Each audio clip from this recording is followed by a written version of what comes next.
सबसे पहले महामना की धरती को प्रणाम करता हूं।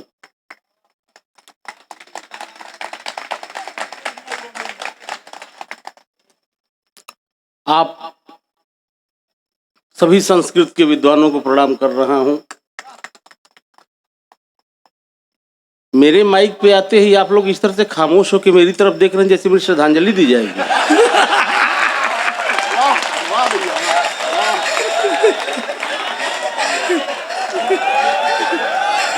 नहीं, अगर जीवित हो तो जोरदार ढंग से जीवित होने का प्रमाण दें।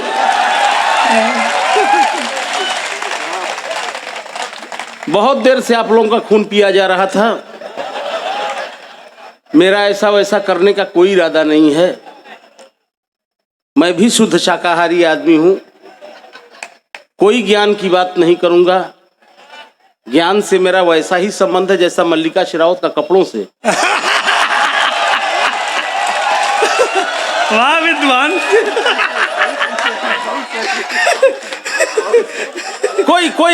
कोई ज्ञान की बात नहीं करूंगा। मेरी कविता में आपको कहीं भी दिमाग लगाने की जरूरत नहीं पड़ेगी। दिमाग लगाने की जरूरत इसलिए नहीं पड़ेगी क्योंकि मैं दिमाग लगा के कुछ कहता ही नहीं हूं। और सच तो अनिल भाई ये है कि मेरे पास दिमाग है भी नहीं। मैं तो उस टाइप की कविताएं करता हूं। जितना इनके पास दिमाग है उतना मेरा खराब रहता है। मैं तो अनिल भाई उस टाइप की कविताएं करता हूं जैसे बस और ट्रेनों में नहीं बेचते, झंडू बाम अभी लगाओ अभी आ रहा हूं। वाह। एक शिकायत आदरणीय शत्रुघ्न सर जी से है और तमाम आप लोगों से है कि आपने मुझे यहाँ कविता पढ़ने के लिए बुलवाया है या इनसे मेरी छीछा लेदर करवाने के लिए बुलवाया है।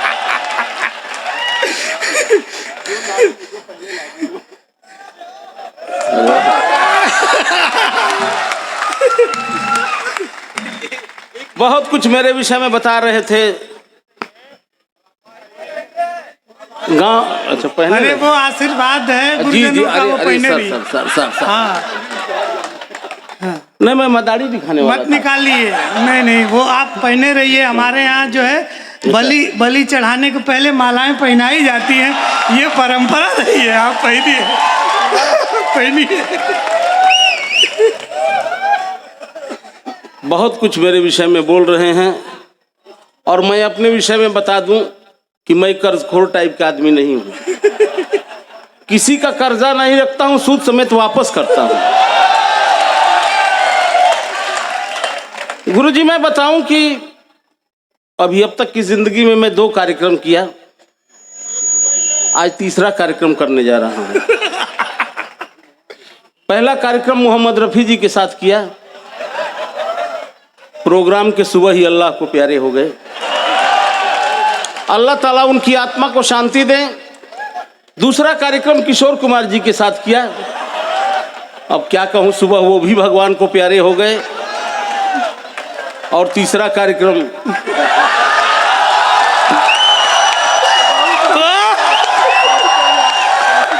शानदार।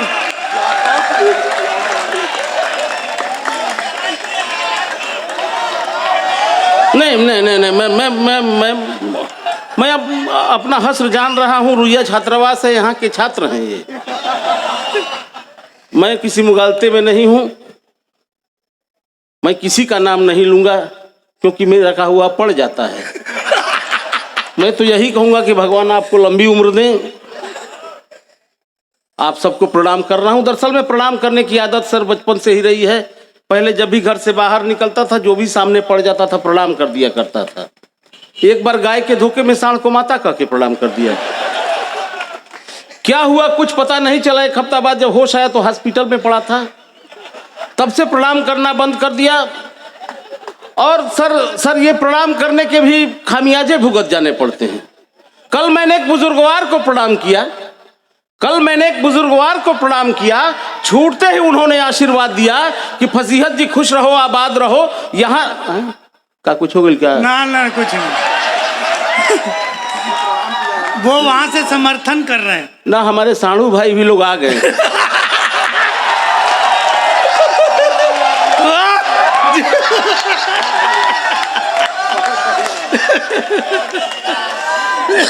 नहीं, आप आ गए, आप लोग आ गए थे तो बता दिए होते, हम नहीं आए होते। कम से कम एक आदमी सही जगह पहुंचा होता। तो कल मैंने एक बुजुर्गवार को प्रणाम किया। प्रणाम करने के भी क्या क्या खामियाजे भुगत जाने पड़ते हैं। कल मैंने एक बुजुर्गवार को प्रणाम किया, छूटते ही उन्होंने आशीर्वाद दिया कि फजीहत जी खुश रहो, आबाद रहो, यहाँ रहो चाहे इलाहाबाद रहो, तुम्हें न ज्वर हो, न जूड़ी हो, न खांसी हो, तुम्हारा घर स्वर्ग जैसा हो, तुम स्वर्गवासी हो। वाह। अभी ओज की कविताएं हो रही थी, हमारे भाई रजत जी देश की बात कर रहे थे। ये विडंबना है अपने हिंदुस्तान में कि जिसके हाथ में कुछ नहीं है उसको देश की चिंता खाई जा रही है। वाह वाह, सही बता रहा हूं सर कि जिसके हाथ में कुछ नहीं है उसको देश की चिंता खाई जा रही है, और जिसके हाथ में सब कुछ है वो देश ही खाया जा रहा है। क्या बात है। सीमा की बात कर रहे थे, पाकिस्तान की बात कर रहे थे। अब मुझे नहीं समझ में आ रहा है कि अच्छा वो वाली सीमा नहीं जिसको आप समझ रहे हैं।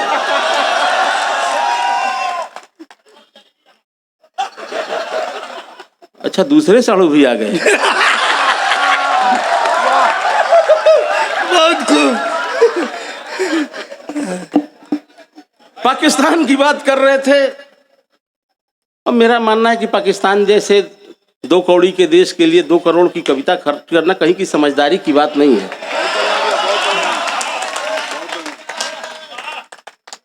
वीर रस के कवियों का अपना हिसाब होता है, ये अपने ढंग से पाकिस्तान को निपटाते हैं। हम हास्य वाले अपने ढंग से निपटा देते हैं। मैं तो पाकिस्तान को 2 मिनट में निपटाता हूं। मैंने कुत्ता पाल रखा है जिसका नाम पाकिस्तान रख दिया है। जब सीमा पे गड़बड़ी होती है 4 लात मारता हूं। देशभक्ति सिद्ध हो जाती है। देशभक्ति यही सिद्ध कर देंगे। अनिल भाई 4 पंक्तियों में अपनी दिलकश अदाओं से हाँ। श्रृंगार इनको सुना दीजिए। इधर के लोग ज्यादा श्रृंगार रस में डूबे हुए हैं। अच्छा हाँ दिलकश अदाओं से सुना वाला, देते हाँ हैं। वो सुना दीजिए। अभी हम लोग का राष्ट्रीय पर्व बीता है, वैलेंटाइन डे। मैं वैलेंटाइन डे को राष्ट्रीय पर्व कहता हूं तो बुजुर्गों को खराब लगता है, और खराब इसलिए लगता है कि इन लोगों के जमाने में वैलेंटाइन डे था ही नहीं। अब हम लोगों के जमाने में वैलेंटाइन डे आया है तो इन लोगों को बुरा लगता है। लेकिन सही बताऊं कि इस बार वैलेंटाइन डे के दिन मैं भी पार्क में चला गया था। अनिल भाई आपकी कसम खा के कह रहा हूं, इस बार वैलेंटाइन डे के दिन मैं भी पार्क में चला गया था। मैंने एक लड़की को फूल दिया, जैसे ही फूल दिया उसने खींच के एक थप्पड़ मारा। मैंने कहा मैडम ये क्या मजाक कर रही है, वैलेंटाइन डे के दिन इतने प्यार से मैं आपको फूल दे रहा हूं, मुझे थप्पड़ मार रही हैं। लड़की ने कहा परेशान मत हो, ये अपने अपने चुनाव चिन्ह की बात है। अब मजा लीजिएगा, तालियां बजाएगा। लड़की ने कहा अपने अपने चुनाव चिन्ह की बात है, तुम्हारा चुनाव चिन्ह फूल और मेरा चुनाव चिन्ह। बाद में समझ में आया कि अच्छा हुआ लड़की कांग्रेसी थी, अगर कम्युनिस्ट की होती तो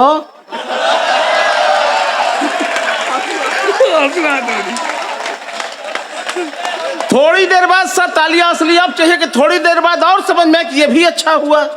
अगर बसपा की होती तो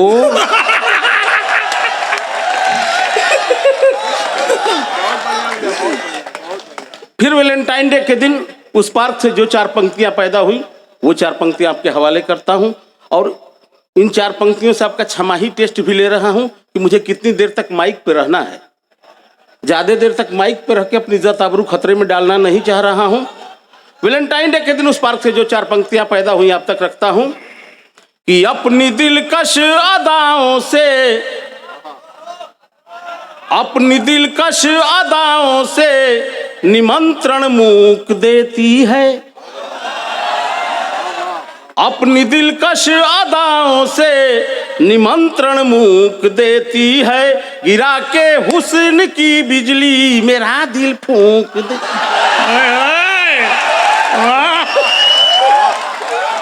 गिरा के हुस्न की बिजली मेरा दिल फूंक देती है, करूं मैं किस तरह से प्यार का इजहार तुम बोलो, करूं मैं किस तरह से प्यार का इजहार तुम बोलो, मैं उसको फूल देता हूं वो मुंह पे थूक।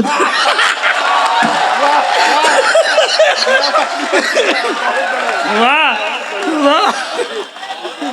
अच्छा, मतलब की बात इधर वाले जल्दी समझ जा रहे हैं। अब आपके चाल चलन का भी मुझे अंदाजा हो रहा है। कुछ पंक्तियां और पढ़ता हूं, कुछ पंक्तियां और पढ़ता हूं। एक भजन के बहुत बड़े गायक बुढ़ापे में शादी कर लिए।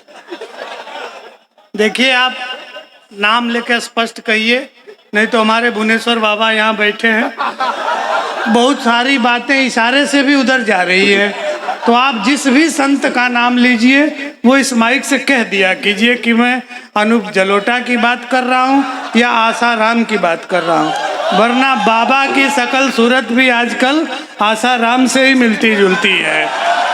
तो हमारी समस्या है कि हमारे सीनियर उस लपेटे में आ जाएंगे, तो आप स्पष्ट खुल के कह दिया कीजिए। दरअसल में अनिल भाई की पुरानी आदत है, अंतर्राष्ट्रीय मंचों के संचालक हैं, और ये इनकी पुरानी आदत है कि जैसे ही हास्य का कभी माइक पे खड़ा होता है ये छेड़ना शुरू कर देते हैं। अच्छा, आप लोग भी, आप तो इनके जमाने में नहीं रहे होंगे। अरे मत लगो उनसे। तो ये आदत होती है कि जैसे ही मंच पे कोई हास्य का कवि आता है तो संचालक छेड़ने लगते हैं। मुझे तो वो घटना है, और जिसकी जो आदत पड़ जाती है, आदत की बात है, जिसकी जो आदत पड़ जाती है वो कतई नहीं जाएगी। मुझे तो वो घटना याद आ रही कि मेरे गांव में सब्जी वाले के यहाँ बच्चा पैदा हो गया। अब जिसकी जो आदत है जाएगी नहीं। सुबह सुबह वो मेरे घर आया, उसने कहा कि मेरे यहाँ बच्चा पैदा हुआ है। मैंने कहा बच्चा कैसा है? उसने कहा बिल्कुल ताजा है। आदत की बात है, जिसकी जो आदत पड़ जाती है वो जाती नहीं। कि यही घटना एक जगह और सुना रहा था, तब तक एक हिंदी के अध्यापक की शादी हो गई। प्रथम रात्रि में जब वो कमरे में गया, हिंदी के अध्यापक ने अपने हिसाब से कहा कि आप जब तक अपना चरित्र प्रमाण पत्र नहीं दिखाएंगी मेरी बाहों की कक्षा में कदापि प्रवेश नहीं पाएंगे। आदत की बात है, आदत की बात है, जिसकी जो आदत पड़ जाती है जाती नहीं। एक घटना और याद आ रही है कि एक हमारे यहाँ की बात मैं नहीं कर रहा हूँ, हमारे गाजीपुर में एक दरोगा जी की शादी हो गई। अब जिसकी जो आदत है वो जाएगी नहीं। दरोगा जी की जब शादी हुई, प्रथम रात्रि में जब वो कमरे में गए, उन्होंने पत्नी से कहा कि तुम अपने विषय में सच सच बताओ, वरना 3rd डिग्री अपनाऊंगा और तुम टूट जाओगी। पत्नी सच सच बताती, शादी ही टूट गई। एक अनिल भाई 1 बजे की घटना और याद आ रही है कि ये भी यहाँ की बात नहीं है, मेरे यहाँ की बात है। मेरे यहाँ एक विधायक जी की शादी हो गई। अब जब भगवान की कृपा से विधायक जी की शादी हो गई तो जिसकी जो आदत है वो जाएगी नहीं। प्रथम रात्रि में जब वो कमरे में जाने लगे, पीछे पीछे समर्थक भी जाने लगे।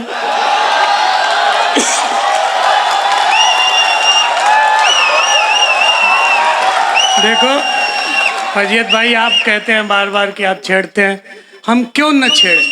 आप जब भी विधायक नेता की बात कर रहे हैं, हमारे अरविंद शुक्ल जी की तरफ देख रहे हैं कि विधायक हमारे ये नेता रहे हैं, हम अपने नेता को बचाएंगे नहीं तो हम आप तो गागू के चले जाएंगे और सारे लड़के अरविंद जी के पीछे पड़ जाएंगे कि आप कब चल रहे हैं, हम समर्थन करने चल रहे हैं। तो दिक्कत यहाँ हो जाएगी ना। नहीं, घटना वहां तक अनिल भाई हो, अगर ये रहे तब तो ठीक है कि समर्थन करने जाएं। समर्थक पीछे पीछे गए, उन्होंने कहा कि हम आपका बाहर से समर्थन करेंगे। थोड़ी देर बाद समर्थक बाहर से नारा लगाना, समस्या यहाँ पैदा हो गई। थोड़ी देर बाद कमरे के अंदर से विधायक जी चले गए और समर्थक बाहर से नारा लगाने लगे कि विधायक जी संघर्ष करो, हम तुम्हारे साथ हैं।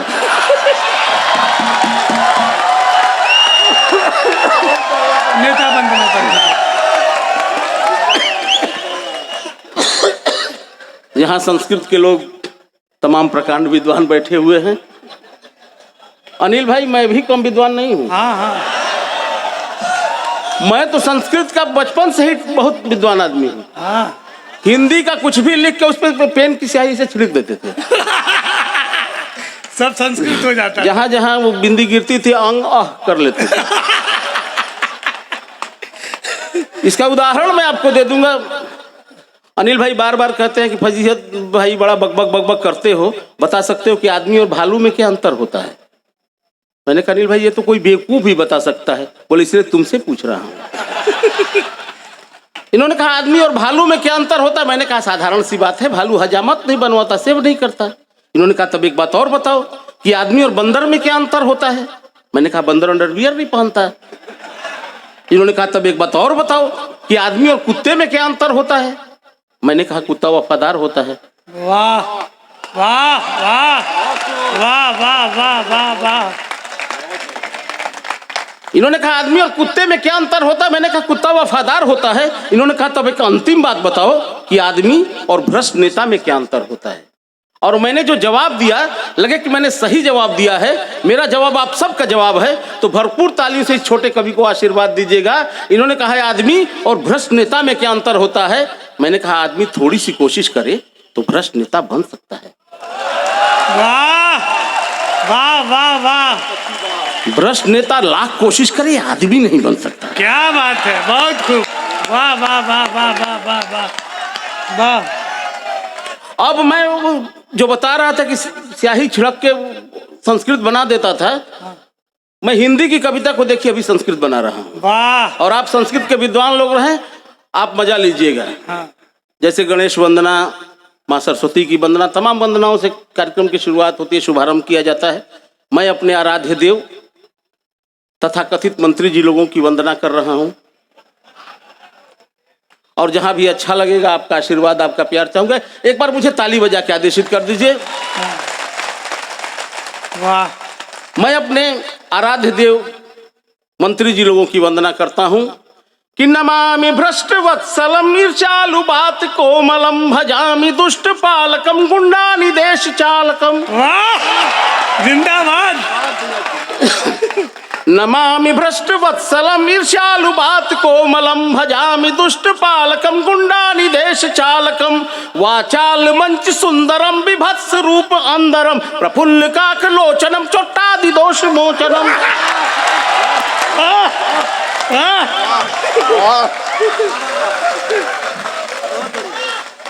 कट्टानि ममम धारकम अन्यानि जात मारकम विदेश देश धायकम जय उग्रवादी नायकम। कानून ते मनोरंजनम मौकाय न्याय खंडनम असंत लंठ रंजनम अखंडता विभंजनम। धीरे धीरे। हिंद वैरी वंदितम विधायकादि सेवितम विशुद्ध स्वार्थ विग्रहम समस्त राष्ट्रनापहम। नमामि घोटाला पतिम अरबपतिम खरबपतिम। वाह वाह वाह वाह। नमामि घोटाला पतिम अरबपतिम खरबपतिम भजे त्वमेव सांसदम दले दलम च निर्दलम। अधिकारिणम अधिकारिणम इदम गति भजन्ति ते पदोन्नति याभ्याम भजेन डिग्रियम ददाति नौकरी पदम। वाह वाह वाह वाह। भजामि ओट बल्लभम कुदृष्टि प्राण दुर्लभम स्वपक्ष ठेका कारकम विपक्ष जेल धारकम। रैलियम आयोजितम ते सर्वदा अन्योचितम श्वेत खादि धारणम दंगाय क्षेत्र कारणम अनूप ठाट बाटकम अनेक रूप नाटकम करोति लूट पाटकम स्वमेव थूक चाटकम। वाह वाह। भजन्ति छंद ये इदम ते सर्वदा सुखी पदम पदिहत सदा जपन्ति ये अवसर विशेष मंत्री त्वमेव एसपी चय सो त्वमेव त्वमेव एसपी चय सो त्वमेव त्वमेव डीएम च पीएम त्वमेव त्वमेव सीडीओ च बीडीओ त्वमेव रिश्वती लया देव देव। ओम अशांति अशांति अशांति।